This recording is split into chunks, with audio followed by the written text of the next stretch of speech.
अस्सलाम वालेकुम, मैं हूं रज़ा मेकन। आप देख रहे हैं IRK न्यूज़।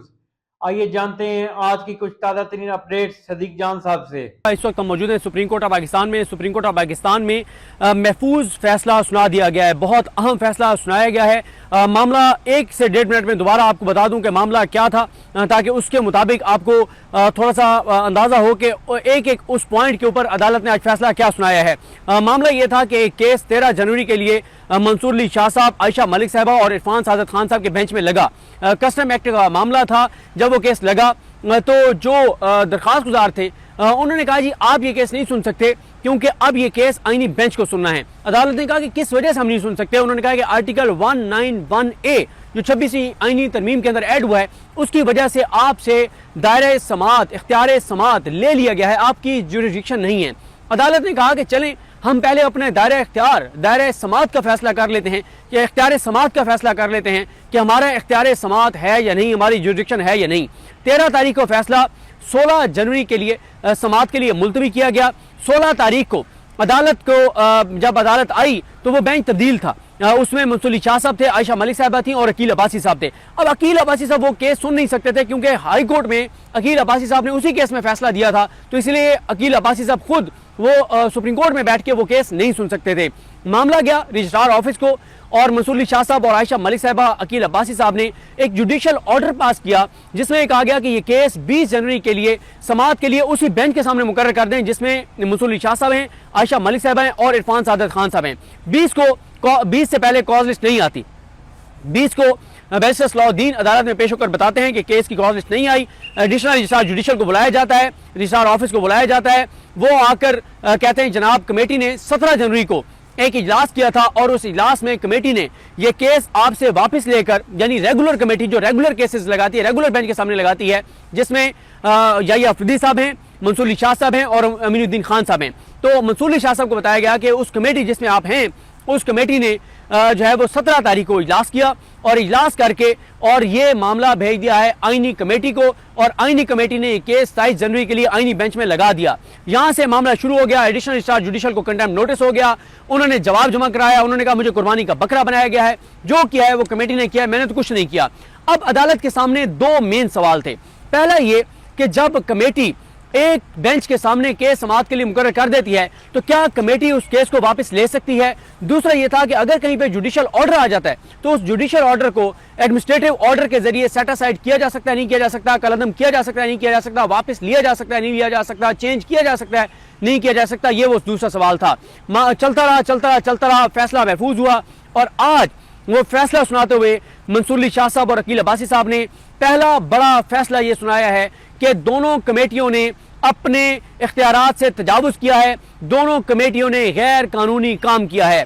पहली कमेटी जो याहिया अफरीदी साहब और अमीनुद्दीन खान साहब थे उस कमेटी में, और दूसरी कमेटी जिसमें अमीनुद्दीन खान साहब, जमाल खान मंदोखेल साहब और मोहम्मद अली मजहर साहब थे, इन दोनों कमेटियों ने गैर कानूनी काम किया है। इनका वो दायरा इख्तियार था नहीं, इनके वो इख्तियारात थी नहीं, वो काम ये नहीं कर सकते थे जो इन दोनों कमेटियों ने किया है। तो सबसे बड़ी खबर तो ये है कि इन दोनों कमेटियों के इक़दामात को गैर कानूनी करार दे दिया गया है। जो दूसरा नुकता है वो ये है कि इन जो एडिशनल रजिस्ट्रार जुडिशियल हैं नज़र अब्बास, उनको OSDB बना दिया गया था याहिया अफरीदी साहब की जानिब से। तो एडिशनल रजिस्ट्रार जुडिशियल नज़र अब्बास को जो तौहीन अदालत का शोकॉज नोटिस जारी किया गया था वो नोटिस अदालत ने डिस्चार्ज कर दिया है, वो नोटिस अदालत ने वापस ले लिया है, क्योंकि अदालत ने कहा है कि हमने देखा है नज़र अब्बास की कहीं पर बदनीयती नहीं है, उसका कोई कसूर नहीं है, उसकी किसी पार्टी से कोई ऐसा तल्लुक नहीं था कि उसने जानबूझ के ये काम किया हो। और उन्होंने कहा है कि ये काम किया है उन कमेटियों ने जिन कमेटियों के पास ये इख्तियार नहीं था। जो तीसरा पॉइंट है, अदालत ने ये कहा है कि ये जो दोनों कमेटियां हैं इन्होंने गैर कानूनी काम किया है, ये जुडिशियल ऑर्डर को वायलेट नहीं कर सकते थे, ये जुडिशियल ऑर्डर को एडमिनिस्ट्रेटिव साइड पे बैठ के सेटिसाइड नहीं कर सकते थे, उसको अनडू नहीं कर सकते थे। तो इन्होंने गैर कानूनी काम किया है। तो हम चाहें तो हम इनको शोकॉज नोटिस जारी कर सकते हैं, लेकिन अदालती हमांगी का एक तकाजा है और अदलिया के वकार का मामला है और ये बहुत सेंसिटिव मामला है। तो हम तौहीन अदालत का नोटिस, शोकॉज नोटिस इन जजेस को जारी नहीं कर रहे, लेकिन ये मामला हम चीफ जस्टिस पाकिस्तान को कहते हैं कि वो फुल कोर्ट बुलाएं और फुल कोर्ट के सामने इन जजेस के खिलाफ कार्रवाई आगे बढ़ाने के लिए जो है वो समाअत की जाए। अब अदालत ने यहाँ पर यह कहा है कि इससे पहले हाई कोर्ट के रजिस्ट्रार के कंटेम्प्ट के मामले में 14 रुकनी बेंच जो है वो बनाया गया था, तो यहाँ पे तो जजेस का मामला है, तो लिहाजा फुल कोर्ट कन्वीन की जाए। एक बात कैटेगोरिकल ऑर्डर में लिख दी गई है कि जो कमेटियां हैं उनका इख्तियार जो है वो बेंच बनाना है, उनका इख्तियार फुल कोर्ट तश्कील देना नहीं है। फुल कोर्ट बुलाना चीफ जस्टिस पाकिस्तान का इख्तियार है, क्योंकि अदालत के सामने जब शाहिद जमील साहब ने दलाइल दिए, हामिद खान साहब ने दिए, मुनीर मलिक साहब ने दिए, सलाहुद्दीन साहब ने दिए, तो उसमें यही चीज़ सामने आई थी कि आर्टिकल जो आइन का आर्टिकल है जहाँ पे सुप्रीम कोर्ट की तारीफ है, उस तारीफ में लिखा हुआ है कि सुप्रीम कोर्ट जो है वो चीफ जस्टिस पाकिस्तान और दीगर तमाम जजेस पर मुश्तमिल होगी। तो लिहाजा ये जो फुल कोर्ट है ये तश्कील नहीं देनी होती, ये हर वक्त मौजूद होती है फुल कोर्ट, सिर्फ फुल कोर्ट को कन्वीन करना होता है, फुल कोर्ट को बुलाना होता है।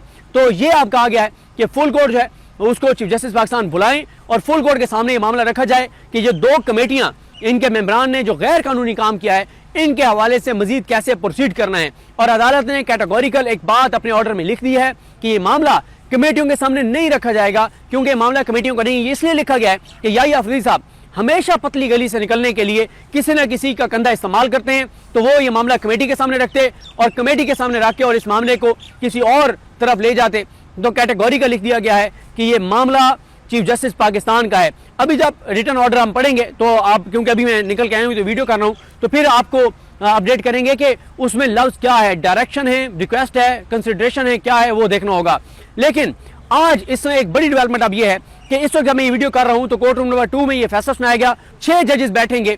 जो एडिशनल रजिस्ट्रार जुडिशल नजर अब्बास साहब हैं, उन्होंने एक इंट्रा कोर्ट अपील दायर की थी, जिसमें उन्होंने कहा था कि जो शोकॉज नोटिस मुझे जारी किया गया है वो गलत है, अदालत इस नोटिस को कलअदम करार दे। तो इसके ऊपर 6 रुकनी बेंच बना दिया याहिया अफरीदी साहब ने और अमीरुद्दीन खान साहब ने। इसके ऊपर बहुत बड़ी कंट्रोवर्सी है, क्योंकि जो मंसूर अली शाह साहब ने खत लिखा है जो तमाम जजेस को गया है, उस खत में मंसूर अली शाह साहब ये लिखते हैं कि जो एक गैर रस्मी हमारी मीटिंग हुई, उस गैर रस्मी मीटिंग में जस्टिस याहिया अफरीदी ने कहा कि वो इस मामले, उन्होंने पहले मंसूर शाह साहब ने अपना बताया कि मैंने उन्हें कहा कि आप इसके ऊपर 5 रुकनी बेंच बना दें इंटर कोर्ट अपील के ऊपर, और उन जजेस पे मुश्तमिल जिनका मफादात का टकराव ना हो, यानी वो जज जो कमेटियों में ना हो, क्योंकि कमेटियों वाले तो फैसला दे चुके हैं और उन्हीं के फैसलों के हवाले से मामला है, तो वो ना हो। तो मंसूर शाह साहब कहते हैं कि याहिया अफरीदी साहब ने कहा कि नहीं 5 रुकनी नहीं, मैं 4 रुकनी बेंच बनाऊंगा।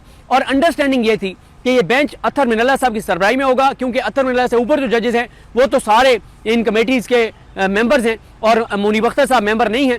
लेकिन मुनीब अख्तर साहब जो है वो आज है नहीं यहाँ पे सुप्रीम कोर्ट में इस्लामाबाद। तो इसी तरह से ये मामला जो है वो अदालत ने कहा था कि उन जजेस को के मंसूर शाह साहब ने कहा था कि उन जजेस पे मुश्तमिल बेंच बनाएं 4 रुकनी जिनका मफादात का टकराव ना हो। और वो कौन से थे? सीनियरिटी में अत्तर मिनल्ला साहब, हसन अजहर रिजवी साहब, शाहिद वहीद साहब और मुसरत हिलाली साहबा। लेकिन जब वो घर जाते हैं तो रात को उनको जो प्रपोज्ड रोस्टर भेजा जाता है, जो प्रपोज्ड बेंच भेजा जाता है, उसमें 6 रुकनी बेंच था। जमाल खान मंदोखेल साहब भी ऐड थे और मोहम्मद अली मजहर साहब भी ऐड थे।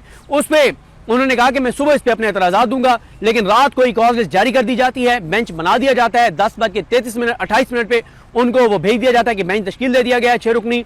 तो उसमें जमाल खान मंदोखेल साहब और मोहम्मद अली मजहर साहब को भी ऐड किया गया है, जिन 2 जजेस का मामला इस आज के फैसले के मुताबिक उनको भी उन्होंने गैर कानूनी काम किया है, तो वो ही बैठ के अब वो केस सुनने जा रहे हैं। लेकिन अहम कानूनी नुकता यह है कि जो एडिशनल रजिस्ट्रार जुडिशल नजर अब्बास हैं, उनको जो शोकॉज नोटिस किया गया था, उस शोकॉज नोटिस को उन्होंने चैलेंज किया था इंटर कोर्ट अपील में।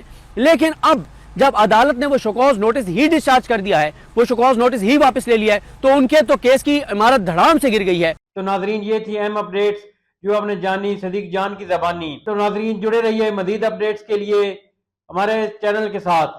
अपना और इस चैनल का ख्याल रखिएगा। इसी के साथ अपने मेजबान रजा मेकन को इजाजत दीजिए। अल्लाह हाफिज।